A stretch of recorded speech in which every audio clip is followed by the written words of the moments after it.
ભારતમાં જ્યારથી 4G અને 5G નું ઇન્ટરનેટ શરૂ થયો છે ત્યારથી જ ડિજિટલ ક્રાંતિનો ઉદય પણ થયો છે। તેની સાથે સાથે આ ડિજિટલ ક્રાંતિની સાથે તેનો વ્યાપ વધ્યો છે, સાથે જ સાયબર ક્રાઇમના ગુનાઓ પણ વધવા પામ્યા છે।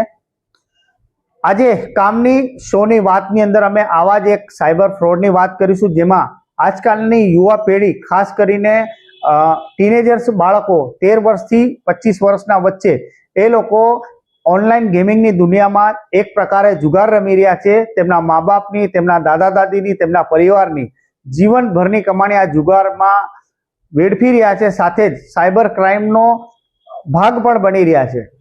આ વિશે વાત કરવી છે। નમસ્કાર દર્શક મિત્રો, હું છું રાજેન્દ્ર શર્મા ને આપ જોઈ રહ્યા છો દાહોદ લાઈવ। દર્શક મિત્રો, હાલની જનરેશન જે પ્રમાણે મોબાઈલની પાછળ ઘેલી થઈ છે, આમ કહી શકાય કે મોબાઈલ એક સદુપયોગ કરવા માટેનું એક સંસાધન છે, પરંતુ તેના દુરુપયોગ પણ ધીમે ધીમે વધતા જાય છે।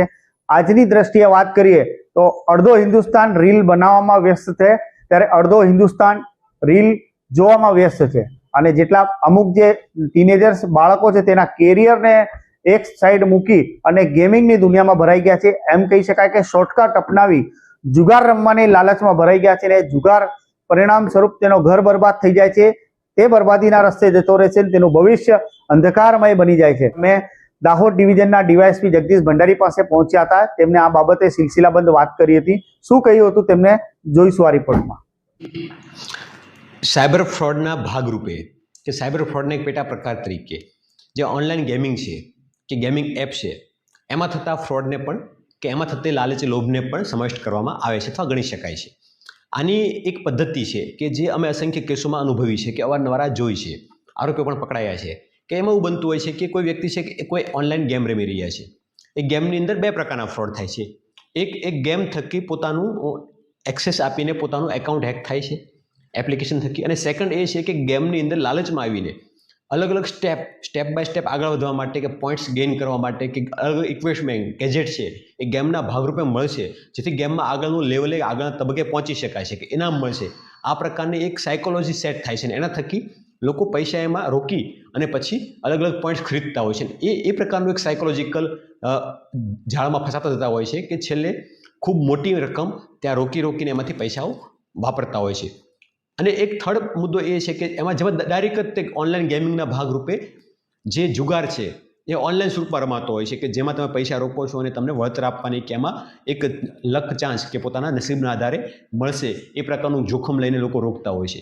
આ તમામ બાબતોમાં જરૂરી એ છે કે ખાસ આમાં બહુ નાની ઉંમરના બાળકો ભોગ બનતા હોય છે। ઘણીવાર પોતાના માતા પિતાનો ફોન છે એ પણ વાપરતા હોય છે અને એના થકી ભોગ બનતા હોય છે। તો માતા પિતાના એકાઉન્ટમાં જે પૈસા છે એ પણ ગયેલા બનાવ બન્યા છે। ભૂતકાળમાં એક કેસ જે મારી સર્વિસ દરમિયાન મેં જોયો છે, એમાં વૃદ્ધ વ્યક્તિ કે જે નિવૃત્ત થયા બેંકમાંથી, એમનું જે પેન્શનનું કે જીપીએફ લગતની ખૂબ મોટી અમાઉન્ટ આવી હતી, એ પોતે બાળક ગેમમાં ફોનમાંથી વાપરતા લગભગ 50 લાખ ઉપરની અમાઉન્ટ ગુમાવી દીધી હતી, એનો ગુનો પણ દાખલ થયો હતો। તો આ પ્રકારનો ઘટના ના ઘટે એ માટે જ્યારે બાળકો પણ ફોન વાપરતા હોય કે માતા પિતા પોતાનો ફોન આ રીતે આપતા હોય કે બાળકો પોતે પોતાનો ફોન વાપરતા હોય જે પોતે હકીકતમાં સ્કૂલ માટે એજ્યુકેશન માટે વાપરવાનો છે, તો એવા સમયે કોઈ પણ ગેમિંગ ના વાપરતા હોય કે ગેમમાં કોઈ સંડોવાતા નથી કે ગેમની સાયકલ ફસાતા નથી, એ માટે માતા પિતા કે વાલી વારસોએ પણ ધ્યાન રાખવું જરૂરી છે। જેટલું ધ્યાન રાખવામાં આવશે, સતર્ક રહેવામાં આવશે અને આ ફોન ચેક કરવામાં આવશે, એટલા એ દૂષણોથી બચી શકાય છે અને પોતાના બાળકને પણ બચાવી શકાય છે। દર્શકો, આ ઓનલાઈન જુગાર એ તમને જોવામાં લાગતો છે નાની બાબત છે, પરંતુ ખૂબ જ ગંભીર બાબત છે, કારણ કે આજકાલની યુવા પેઢી ઘર બેઠા પૈસા કમાવાની લાલચમાં ક્યાંક ને ક્યાંક ઓનલાઈન ગેમિંગમાં પૈસા લગાવે છે। પૈસા લગાવે તો છે, પરંતુ તેનું તમામ એક્સિસ બેંક એકાઉન્ટ સહિતની નું એક્સિસ બહાર સેંકડો હજારો કિલોમીટર દૂર બેસેલા સાયબર ગઠિયાઓને આપી દે છે। પરિણામ સ્વરૂપ આ ગેમિંગમાં જે ઓનલાઈન ગેમ એટલે કે જુગારમાં તે બરબાદ થાય છે, તેની સાથે સાથે તેના પરિવારજનો પણ બરબાદ થઈ જાય છે। દાહોદના બે કિસ્સા અમને ધ્યાન છે।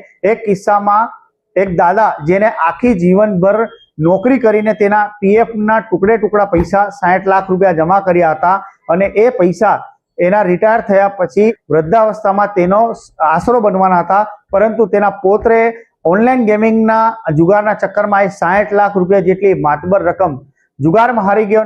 પરિણામ એ થયું કે આખરે તેને પરિવાર બરબાદ થઈ ગયો। તેવો જ એક કિસ્સો અમને ધ્યાન છે। દાહોદનો એક વ્યક્તિ જેની બહેન જોડે તેનો વર્ષો બાદ રિશ્તો બન્યો હતો, ત્યારબાદ એનો જે ભાણિયો હતો તે ઓનલાઈન જુગારની લતમાં ફસાયો હતો અને જુગાર રમવામાં એ ઘરેથી ચોરી કરવા લાગ્યો. ઘરના ઘરેણા હતા તે ચોરી કરીને વેચી દીધા. જ્યારે આ સમગ્ર બાબતે પોલીસમાં તપાસનો દોર પહોંચ્યો અને જ્યારે સિલસિલાબંધ પૂછતાછ કરવામાં આવી ત્યારે ખબર પડી ઓનલાઈન ગેમિંગમાં જુગારના રસ્તે તેના પરિવારને બરબાદ કરી દીધો. 20 વર્ષ પછી શરૂ થયેલા સંબંધો ઉપર પૂર્ણ વિરામ આવી ગયો. તેનો ભવિષ્ય અંધકારમય થઈ ગયો. સંબંધો તૂટી ગયા અને આજે બરબાદીના રસ્તે પહોંચી ગયા છે. અમે અમારા દાહોદ લાઈવના માધ્યમથી આપને જણાવીએ છીએ કે તમે જો તમારા ઘરમાં નાનું બાળક હોય, ટીનેજર્સ બાળકો હોય, 13 વર્ષથી 25 વર્ષ તેની ઉંમર હોય, સતત એ મોબાઈલમાં ગેમ રમતો હોય અથવા તેના મોબાઈલમાં જ તે લાગેલો હોય તો તમે ચોંકી જજો અને તમે તેની આ એક જે એક્ટિવિટી છે તેના પર ધ્યાન રાખજો. કારણ કે સંભવત આગળના સમયમાં કદાચ એ કોઈ ક્રાઇમની દુનિયામાં તો નથી જઈ રહ્યો. આ જવાબદારી તમારા મા બાપની છે, તમારા ઘર પરિવારની છે. ટીનેજર્સ બાળકોને પ્રેમની જરૂર છે, હૂંફની જરૂર છે, સાચી દિશા અને માર્ગદર્શકની જરૂર છે. એટલે આવા કોઈ એડિક્શનમાં તમારો દીકરો ફસાયો તો તેને બહાર કાઢજો અને જરૂર પડે તો કાઉન્સિલિંગ પણ કરજો, જેથી કરીને તમારો ભવિષ્ય, તમારા ઘર પરિવારનો ભવિષ્ય બરબાદ ન થઈ શકે. આવા જ પ્રકારના વિડીયો જોવા માટે તમે દાહોદ લાઈવને સબસ્ક્રાઇબ કરવાનું ના ભૂલતા અને દાહોદ લાઈવની ઇન્સ્ટાગ્રામ અને ફેસબુક પેજનો નવું પેજ દાહોદ લાઈવ ઓફિશિયલ ના આ ઇન્સ્ટાગ્રામ અને ફેસબુક પેજને ફોલો કરવાનું ના ભૂલતા. ધન્યવાદ.